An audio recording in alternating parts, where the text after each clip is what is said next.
So ayan guys, kararating lang namin ulit dito sa may bandang Angeles area.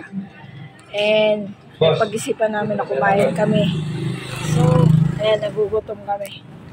Kain muna kami ng pork silog. Nakakain kami dito. So kakain kami dito sa may Emerly's Tapsilogan, which is matatagpuan mo lang dito sa may area ng harap ng Adesa. Sa likod lang po ito ng Jumbo Gendra. So ayun, nakikita niyo po si 14.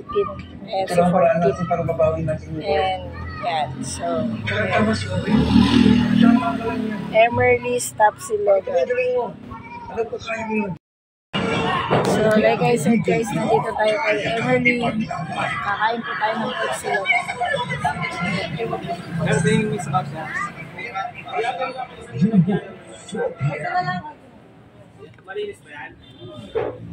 Sarap ng tapsilog nila dito, tsaka pork silog.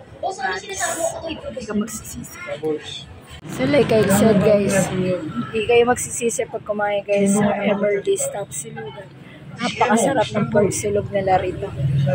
Ayan. Si Habi.